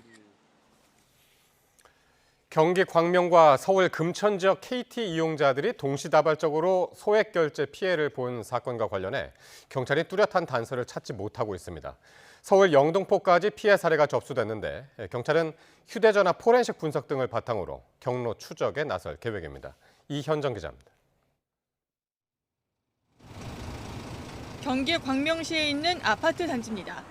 지난달 27일부터 지난 5일까지 이곳을 포함해 인근 단지들에서 해킹 범죄로 추정되는 휴대전화 소액 결제 피해가 잇따라 발생했습니다. 피해 지역은 광명시 소화동과 하안동, 서울 금천구 가산동 등으로 서로 붙어 있습니다. 여기에 최근엔 서울 영등포에서도 피해 사례가 접수됐습니다. 현재까지 신고는 모두 74건, 피해 금액은 4,500만 원 수준으로 집계됐는데 경찰은 아직 뚜렷한 단서를 찾지 못한 상태입니다. 다만 몇몇 공통점이 발견됐습니다. 피해자들은 우선 인접 지역에 살면서 KT나 KT 알뜰폰을 이용했습니다. 범행은 주로 새벽 시간에 벌어졌고 모바일 상품권이나 교통카드 비용 결제 명목으로 수십만 원이 빠져나갔습니다. 또 카카오톡이 갑자기 로그아웃됐는데 누군가 자신의 계정에 접속해 기존에 발급받은 인증서를 다시 인증하려고 한 흔적이 발견됐다고 말합니다. 자고 일어났을 때 카톡이 로그아웃이 돼 있어가지고 이상해서 다시 로그인하고 95만 원 정도? 그 정도로 지금 예상하고 있어요. 피해자들이 악성 링크에 접속하거나 앱을 설치한 적도 없다고 진술한 가운데 연령대와 휴대전화를 개통한 대리점도 다양한 것으로 확인됐습니다. 전산망부터 중계기까지 다양한 해킹 가능성이 제기되는 가운데 경찰은 KT와 결제 대행업체, 상품권 판매업체 등 관련 업체에 대해 모든 가능성을 열어두고 수사할 방침이라고 밝혔습니다. KT는 피해 금액이 납부되지 않도록 사전 조치를 진행 중이라고 설명했지만 이용자들 불안감은 가라앉지 않고 있습니다. 경찰서 가서 진술서 쓰고 있는데 똑같은 소액결제를 당했다고 오신 분이 계세요. 소액결제가 또 될까봐 이미 지금 차단은 다 해놓긴 했는데 경찰은 해킹 경로를 분석하기 위해 일부 피해자에 대해 휴대전화 포렌식을 진행하고 KT 등으로부터 관련 자료를 받을 방침입니다. YTN 이현정입니다. 미국 이민당국에 체포된 우리 국민의 조속한 석방을 위해 조현 외교부 장관이 미국으로 향했습니다. 조현 외교부 장관은 워싱턴에 도착하는 대로 마코 루비오 미 국무장관 등 미 행정부 인사들을 만나 우리 국민의 조속한 석방을 위한 협조를 요청할 예정입니다. 또 이번과 같은 사태가 재발하지 않도록 미 행정부 차원의 관심과 협조도 당부할 것으로 보입니다. 조 장관은 이와 함께 근본적인 비자 문제 해결을 위해 한국인 전문 인력의 취업 비자 확대를 강하게 요구할 것으로 예상됩니다. 한국 공장을 겨냥한 이 같은 전례가 없는 강경한 단속의 배경을 놓고 미국 내에서도 다양한 관측이 나오고 있습니다. 일단 트럼프 대통령의 전통적 지지층인 이른바 마가 정치인과 함께 미국 건설노조가 한국 공장을 신고한 걸로 알려졌습니다. 보도에 유투건 기자입니다. 연방 하원원에 출마한 조지아주의 한 극우 정치인은 자신이 한국 기업의 불법 행위를 직접 신고했다고 주장했습니다. 미국인을 고용하지 않으면 공장을 지을 필요가 없다고도 언급했습니다. They got all these tax cuts and never created jobs for Georgians. 비슷한 이유로 미국 건설노조도 여러 달 전부터 한국 공장을 문제 삼은 것으로 알려졌습니다. 현지 노조들이 있습니다. 건설노조, 미국인들이죠. 이 사람들이 그 현대자동차 LG 그 플랜트 공장이 미국인들을 고용하지 않고 계속 한국에서 데려온 한국인들과 한인 기업들만 계약하고 있다 그래서 6개월 전부터 계속 이민 당국에 신고를 한 것으로 지금 나와 있습니다. 불법 이민자 추방 목표를 채우려는 실적 경쟁도 중요한 배경으로 꼽힙니다. 트럼프 대통령이 매년 100만 명을 추방하겠다고 공언했고 이에 따라 백악관은 하루 3,000명이라는 할당량까지 제시했습니다. 최근엔 개별 단속으로 목표를 달성하기 어려워지자 대규모 인력을 고용한 현장들이 토끼머리식 단속의 표적이 되고 있습니다. 이 성과를 잘 달성하는 부서한테 굉장히 성과급을 두둑하게 주는 반면에 또 만약에 성과를 못 이루면 굉장히 강한 압박을 주고 내년 중간 선거를 염두에 둔 정치적 포석이라는 해석도 나옵니다. 조지아주는 2020년엔 바이든 전 대통령이 지난해엔 트럼프 대통령이 승리했던 대표적인 경합주입니다. 특히 한국 배터리 공장은 청정 에너지를 강조한 바이든 전 대통령의 대표적인 치적으로 꼽혀왔습니다. 일각에선 한미 무역 합의의 후속 논의 과정에서 활용하기 위한 압박카드라는 의혹을 제기하고 있습니다. YTN 유튜건입니다. 이번 구금 사태와 관련해 정치권에는 미국이 동맹국에 어떻게 이럴 수 있느냐며 불만 섞인 목소리들이 나왔습니다. 외교부의 부실한 사전 조치에 대한 지적도 이어졌는데 원인과 배경을 두고는 여야가 내탓 공방을 벌이며 책임을 밀었습니다. 윤웅성 기자입니다. 국회 외교통일위원회가 미국 조지아주에서 발생한 한국 노동자 대규모 구금 사태와 관련한 긴급 현안 질의를 열었습니다. 우선 우리 기업의 대규모 투자로 진행되는 공사에 군사작전 하듯 단속을 벌일 수 있느냐며 미국 조치를 비판했습니다.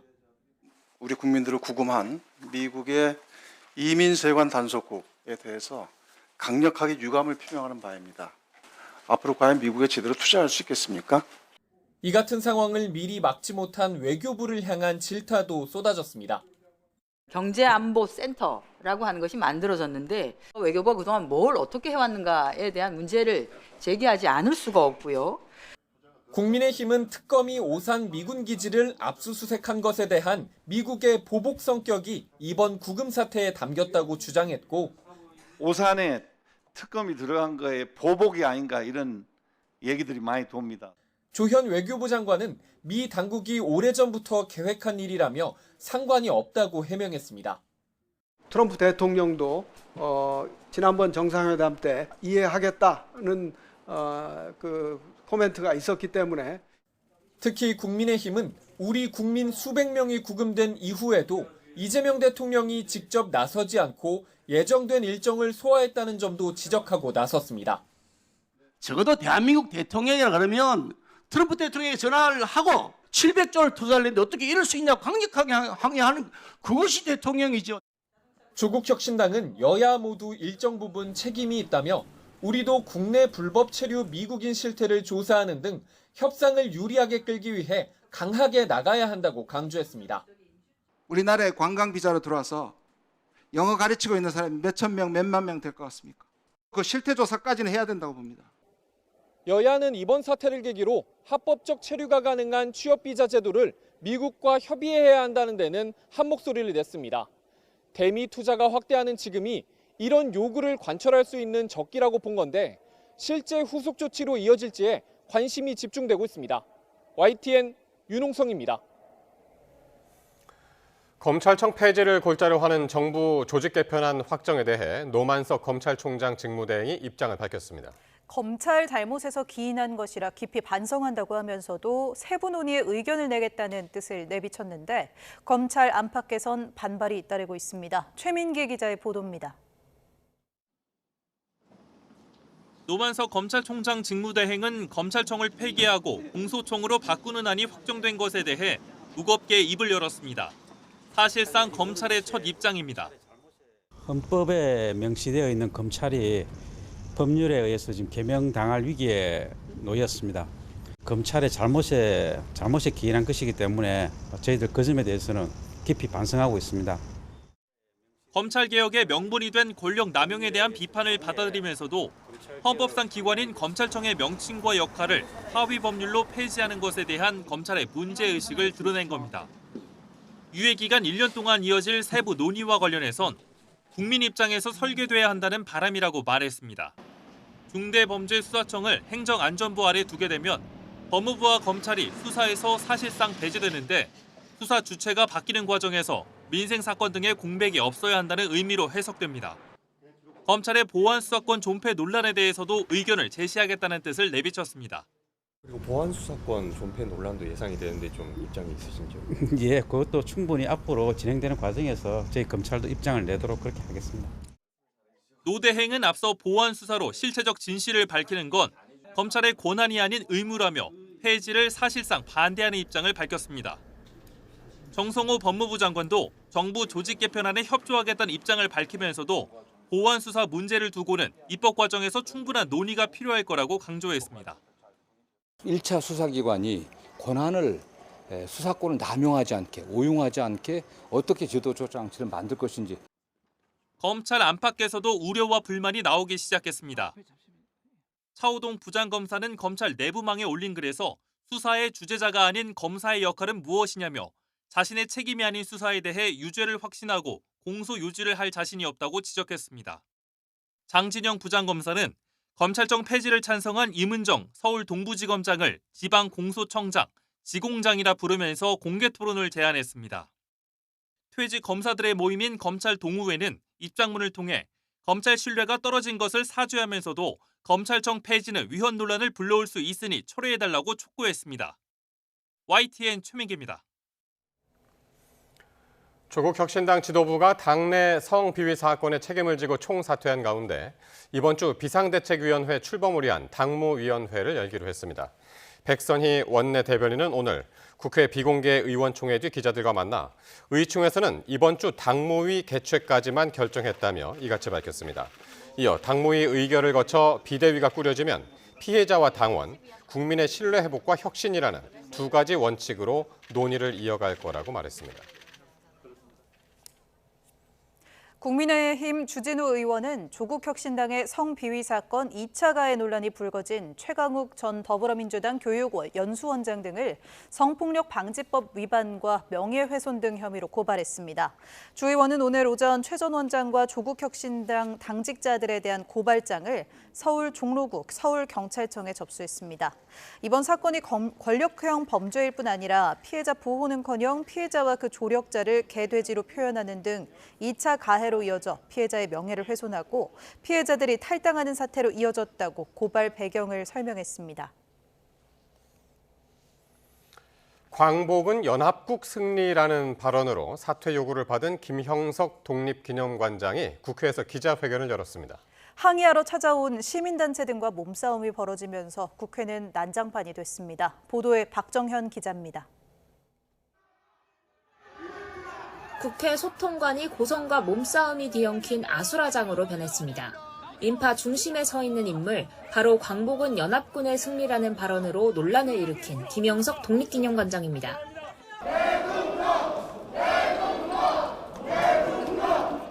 발언이 부적절하다는 지적이 잇따르자 김 관장이 해명하겠다며 기자회견을 자청한 건데 소식을 들은 일부 독립운동가 후손과 시민단체가 찾아오면서 아찔한 충돌이 벌어졌습니다.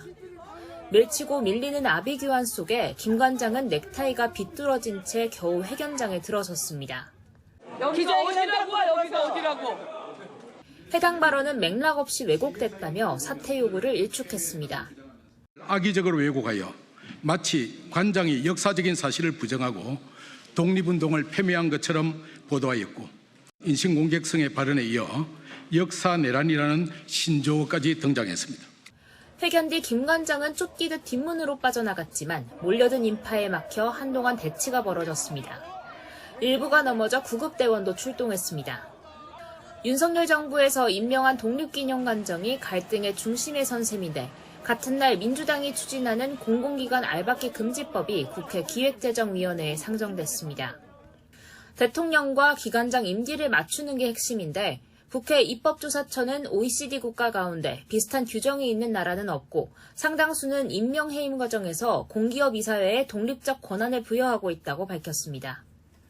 민주당은 알박기 금지법 속도전을 위해 패스트트랙 추진까지 검토하고 있지만 기재위원장을 국민의힘이 맡고 있어 처리가 마냥 순탄치 않을 전망입니다. YTN 박정현입니다. 이재명 정부가 인공지능 AI 3대 강국을 위한 본격적인 행보에 나섰습니다. 17년 만에 과학기술부 총리를 부활시킨 정부 조직 개편안을 발표한 데 이어 오늘은 대통령이 위원장인 국가 AI 전략위원회가 출범했습니다. 장하영 기자입니다. 미국, 중국에 이어 AI 3대 강국이 되겠다는 목표를 내건 국가 AI 전략위원회가 첫 회의를 열었습니다. 도태할 위협에 노출된 추격자 신세가 될 것인지 무한한 기회를 누리는 선도자가 될 것인지 우리 대한민국은 거대한 역사의 변곡점 위에 서 있습니다. 네이버 출신인 하정우 AI 미래기획수석이 간사로 실무를 맡고 백준호 퓨리오사 AI 대표 등 민간 전문가를 포함한 위원 50명이 오는 11월까지 대한민국 AI 액션 플랜을 수립해 발표합니다. AI는 참여정부 이후 폐지된 과학기술 부총리를 17년 만에 되살려냈습니다. 교육부 장관이 겸임했던 사회부총리가 폐지되고 LG AI 연구원장 출신인 40대 배경훈 과기부 장관이 대전경제부 장관과 함께 양대 부총리로 격상됩니다. 과기정통부는 관계 부처와 원팀으로 민간의 혁신을 뒷받침하여 AI로 대한민국의 새로운 역사를 만들어내겠습니다. 올해 추경을 통해 첨단 GPU 13,000장을 확보하는 한편 내년 AI 예산에 올해의 3배가 넘는 10조 원 이상을 배정했습니다. 과기부 안에 실장급인 조직도 신설할 계획입니다. AI뿐만 아니라 연구개발 전반의 예산 편성에 있어서도 과기부 권한이 강화될 걸로 보입니다. 관련 법안도 이미 발의된 상태입니다. 과학기술혁신본부의 심의 범위를 현재 주요 R&D만 해서 앞으로 일반 R&D를 포함한 전체 R&D 예산으로 확대하고자 합니다. 내년 연구개발 예산은 35조 3천억 원으로 역대 최대 규모입니다. YTN 장하영입니다. 9.7 부동산 대책에는 국토교통부의 부동산 범죄 대응 조직을 만들고 또 토지거래 허가구역 지정 권한을 국토부 장관에게 확대하는 내용도 담겼습니다. 이런 내용이 불필요한 조직을 만들고 지자체와 국토부 간 갈등을 만드는 게 아니냐는 우려도 나옵니다. 최도희 기자입니다. 9.7 부동산 대책에는 국토부의 부동산 범죄에 적극적으로 대응하는 감독기구를 신설한다는 내용이 담겼습니다. 국토부에 특사경을 설치하고 국토부와 금융위, 국세청, 경찰청, 금감원 등이 참여하는 조사와 수사 조직도 신설하겠습니다. 부동산 시장 점검 실효성을 높이겠다는 취지지만 기존의 감시 기능이 충분한 상황에서 불필요한 조직을 만드는 것 아니냐는 비판이 나옵니다. 경찰이나 검찰에서 조사할 수 있는 권한이 있고 특사경들을 통해서 지방자치단체에서 조사할 권한이 있기 때문에 관리감독 기능을 강화하는 기관을 추가적으로 신설하는 것은 공공 어떤 조직의 확대를 가져올 수 있는 부동산 거래를 낱낱이 감시하는 이른바 부동산 빅브라더 우려를 잠재울 수 있을지도 관심입니다. 이번 대책에는 국토부 장관이 토지거래 허가구역을 지정할 수 있도록 하는 방안도 담겼는데 토지거래 허가구역은 지정권자를 확대하여 정부가 주택시장 과열에 즉각적으로 대응할 수 있도록 하겠습니다. 대책 발표 직전 여당 의원들 주도로 관련 법안도 제출됐습니다. 현행 법에서는 동일 시도 내 지역은 해당 시도지사에게 토지구역 지정 권한이 있고 국가개발사업 등 예외적인 경우에만 국토부 장관이 토지구역을 지정할 수 있습니다. 그런데 개정안에는 투기 우려가 있거나 시장이 과열된 동일 시도 내 지역의 토지구역 지정 권한을 국토부 장관으로 확대하는 내용을 담았습니다. 투기 차단에 효과적일 것으로 기대되지만 지자체와 국토부의 역할이 겹치고 토지구역 지정을 두고 갈등이 발생할 수 있습니다. 만약에 권한만 가져간다면 지방자치단체장과 충돌이 있을 가능성도 있어요. 국민들과 전문가들이나 또는 여러 관련 부서들 의견을 충분히 들은 상태에서 입법이 되는 게 바람직하다고 보여집니다. 국토부 장관 직권으로 토지구역 지정을 확대할 경우 서울, 성동, 마포구 등이 지정될 가능성이 거론됩니다. YTN 최두입니다. 가뜩이나 상습 정체 구간으로 악명 높았던 서부간선도로가 평면화 공사로 교통 지옥이 됐습니다. 민원이 빗발치자 서울시는 결국 관련 사업을 잠정 중단했습니다. 보도에 이형원 기자입니다. 서부간선도로 왕복 4차로에 차들이 줄지어 서 있습니다. 파란불에도 시원하게 내달리지 못하고 가다서기를 반복합니다. 평면화 공사를 위해 지하차도를 폐쇄하면서 출퇴근 시간이 아닌데도 이렇게 오목교 일대에 극심한 정체가 빚어지고 있습니다. 목동처럼 인구가 많은 곳을 통과하는 데다 일자리가 몰린 가산 디지털 단지로 향하는 차량이 뒤엉켜 원래도 막히는 곳입니다. 여기에 지난 6월부터 도로 내 지하차도를 없애는 평면화 공사가 시작되면서 교통지옥으로 변해버린 겁니다. 출퇴근이 아닌데도 막히는 길이에요, 항상. 항상 여기를 지나가면 항상 뭐 기본적으로 30-40분은 깔고 다니는 길이에요. 항상 막히죠, 뭐 여기는. 뭐 거의 막힌다고 봐야 돼요. 늘 다니실 때마다? 네. 답답하죠. 뭐 이 공사 끝날 때까지는 뭐 할 수 없는 거죠. 관련 민원만 350건 넘게 쏟아졌고 급기야 오세훈 서울시장을 향한 협박글까지 올라오는 등 불만이 폭주했습니다. 이에 서울시는 결국 평면화 공사를 잠정 중단했습니다. 2013년 고 박원순 전 시장이 도로로 끊긴 마을을 다시 연결하겠다고 기획한 사업을 전면 수정하기로 한 겁니다. 지하차도 평면화 4개소를 포함한 평면교차로 13개소에 대한 신호교차로 설치 계획을 전면 보류하고 공사 중인 오목교 평면화 공사는 신속히 추석 전까지 원상복구를 통하여 시민 교통 불편을 최소화하도록. 또 중앙분리대 자리에 차로 1개를 확보해 현재 4차로를 5차로로 늘리기로 했는데 1년 정도 걸릴 것으로 내다봤습니다. 그러면서 원상복구를 포함한 공사계획 수정으로 최대 10억 원에 달하는 비용이 더 들 것으로 추산했습니다. 시는 서울 광명고속도로가 오는 2028년 완공돼 교통량이 분산되면 평면화 사업을 다시 검토할 방침입니다. YTN 이영훈입니다.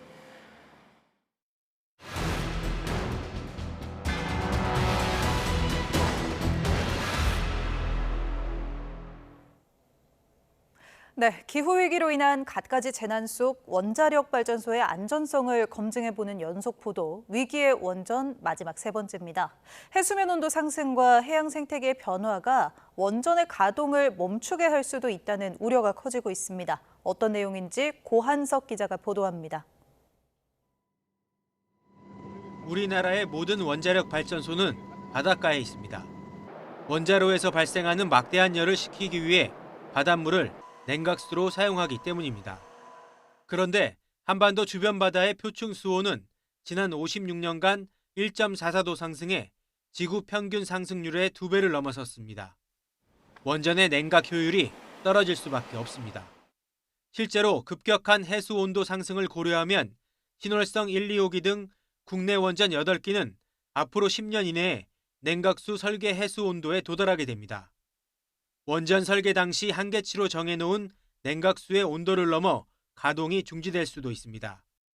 해수 온도가 상승하는 시기가 보통 7월부터인데요. 이렇게 온도가 상승하기 이전부터 사전 조치 그리고 온도를 저감하기 위한 조치 등이 담겨져 있는 그 발전소 특성에 맞는 절차서를 개발해서 현재 운영 중에 있습니다. 뜨거워진 바다가 해양 생태계를 교란시키는 것도 문제입니다. 해수 온도가 오르면 해파리나 살파 같은 해양 생물이 대량으로 번식해 원전의 냉각 취수구를 막아 냉각 시스템에 문제를 일으킬 수 있습니다. 실제로 2021년 한울 1, 2호기는 살파 유입으로 인해 2차례 가동을 멈췄습니다. 폭염 시기에 그리고 해수 온도가 올랐을 때 해수 온도 때문에 해파리가 유입됐을 때 실제로 가동이 중단되는 일들도 벌어졌기 때문에 기저전원이라는 안정적인 전력원으로서 이것이 앞으로도 유지가 가능할까에 대해서는 지금 한 번쯤 더 생각해 봐야 되는 시점인 것 같아요. 원전의 가장 큰 강점은 24시간 안정적으로 전력을 공급한다는 겁니다. 하지만 기후위기라는 새로운 위험에 대응해 안전성을 확보하지 않는다면 원전의 존재 이유 자체가 흔들릴 수 있습니다. YTN 고한석입니다. 지구온난화로 인한 원자력 발전소의 위기를 다룬 YTN 연속 보도와 관련해 원자력안전위원회는 만년 빈도의 자연재해에도 견딜 수 있는 원전의 안전성을 확보했다고 밝혔습니다. 원안위는 폭우와 대형 산불 등 기후위기로 인한 극한 자연재해에 대비해 원전 스트레스 테스트를 마쳤고 만년 빈도의 자연재해에 대응할 수 있을 정도의 안전성을 확보하도록 조치했다고 설명했습니다. 원자력 재난관리 시스템인 아톰케어와 관련해서는 울진 산불 당시 2개 회선 가운데 하나가 살아있어서 통신에는 아무 문제가 없었다고 강조했습니다. 10명의 사상자를 낸 경기 안성 교량 붕괴 사고와 관련해 경찰이 수사 6개월여 만에 중간 수사 결과를 발표했습니다. 시공사인 현대엔지니어링 관계자 등 5명에 대해 구속영장을 신청했는데 경찰과 노동부는 한 목소리로 전형적인 인재라고 판단했습니다. 유서현 기자입니다. 차량이 교량 밑을 지나고 몇 초 뒤 상판 가운데 부분이 꺾이더니 순식간에 주저앉습니다. 지난 2월 경기 안성에서 공사 중이던 교량 상판이 무너져 4명이 숨지고 6명이 다쳤습니다. 사고 직후 전담 수사팀을 꾸려 반년 넘게 수사한 경찰과 고용노동부는 이번 사고가 전형적인 인재라는 결론을 내렸습니다. 교량을 지지하는 일종의 보인 거더를 설치하는 과정에서 넘어짐을 막아주는 안전장치인 스크류잭 등을 시공 때 방해가 된다는 이유로 업체 마음대로 제거했고 결국 붕괴로 이어졌다는 겁니다. 심지어 거더를 설치하는 건설기계인 길이 102m, 무게 400톤 규모 빔 런처를 움직일 때도 안전성 구조 검토 없이 눈대중으로 대충 이동시킨 거로 드러났습니다. 모 하청업체는 후방 이동에 대한 매뉴얼 없이 작업자들이 발걸음이나 눈대중으로 거리를 재는 방법으로 주먹구구식으로 작업을 진행하게 하였습니다. 경찰은 사고 책임을 물어 시공사 현대엔지니어링과 하청업체 장원산업 두 업체의 현장 소장 등 모두 5명에 대해 구속영장을 신청했습니다.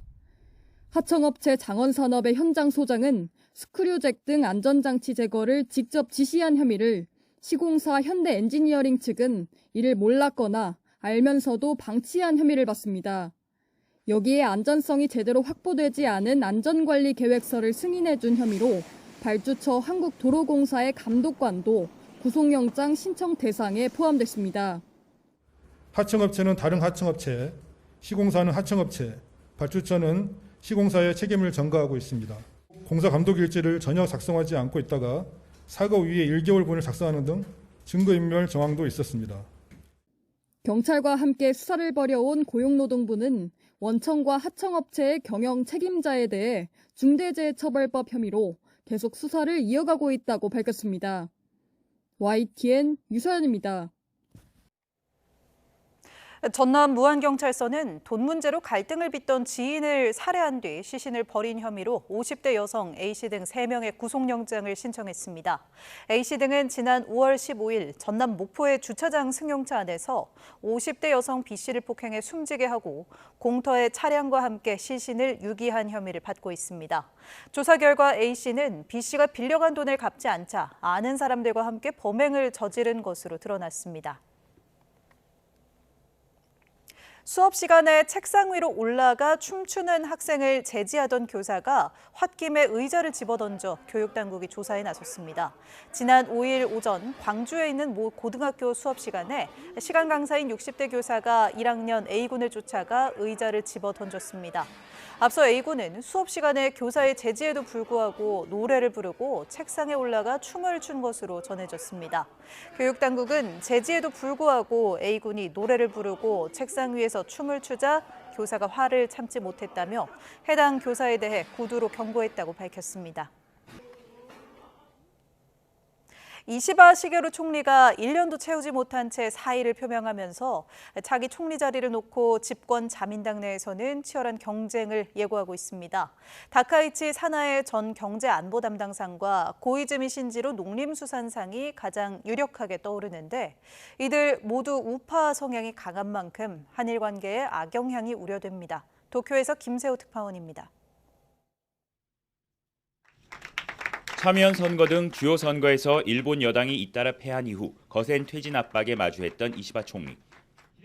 주요 국정 책임을 다하겠다며 버텨왔지만 자민당 내에서 조기 총재 선거를 실시하는 쪽으로 여론이 기울면서 결국 백기를 들었습니다. 총재 선거에 재출마하지 않겠다는 뜻도 분명히 했습니다. 総裁選挙には出馬はいたしません。それは申し上げておきます。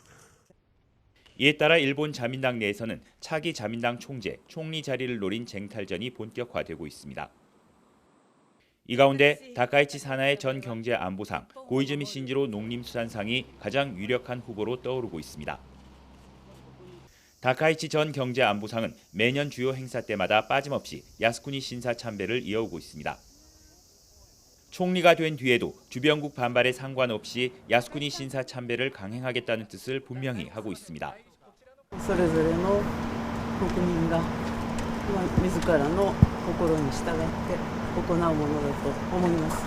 外交関係でになるようなことであってはならない。 또 한국이 독도에 추가 구조물을 설치하도록 두지 않겠다고 발언하고 조선인 강제 노동을 부인하는 등 한국의 강경한 입장을 고수하고 있습니다.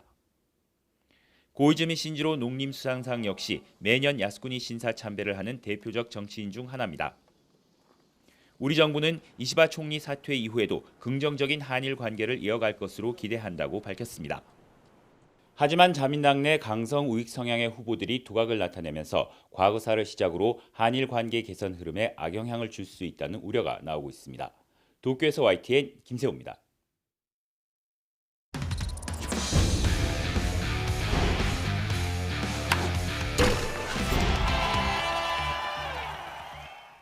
프로야구 LG가 가장 먼저 포스트 시즌 진출을 확정했습니다. 78승 47패.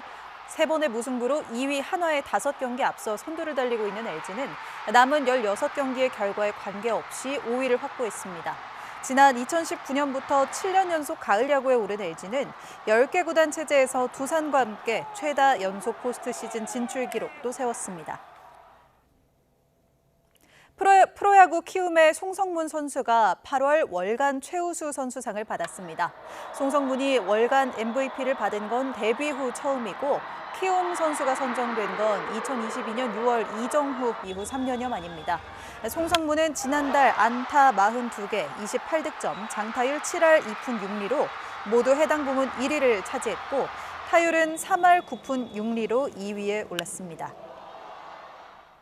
이달 말 칠레에서 열리는 20세 이하 월드컵에 출전하는 이창원 호가 주요 해외파 선수 없이 세계 무대에 도전합니다.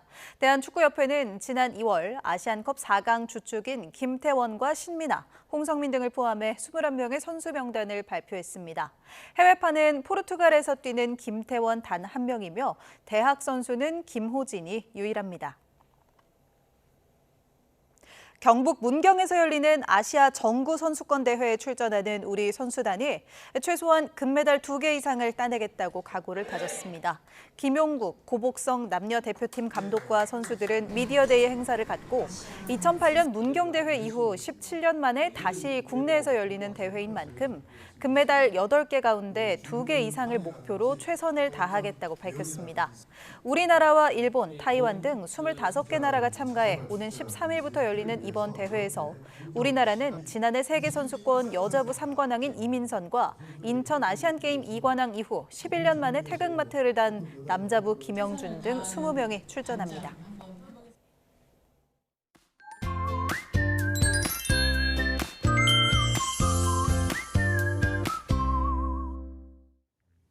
늦더위가 계속되는 가운데 곳곳에 가을비가 내리고 있습니다.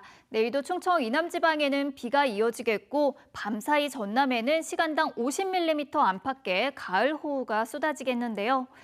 내일까지 전남 해안에 120mm 이상, 제주도에도 100mm가 넘는 호우가 집중되겠고 경남 해안 역시 많게는 80mm 이상의 큰 비가 내리겠습니다. 특히 호우와 대조기가 겹쳐서 서해안을 중심으로는 만조시에 침수 피해가 발생할 수 있으니까요. 피해 없도록 대비하셔야겠습니다. 내일 아침은 비교적 선선하겠습니다. 서울이 22도, 대전은 21도로 출발하겠고요. 한낮에는 늦더위가 나타나겠습니다. 서울이 31도, 대전 29도, 대구는 28도를 보이겠습니다. 당분간 일교차가 10도 안팎으로 벌어지겠고요. 주말에는 또다시 전국에 비가 내릴 전망입니다. 지금까지 날씨 정보였습니다. 월요일 뉴스나이트 마치겠습니다. 시청해주신 여러분 고맙습니다.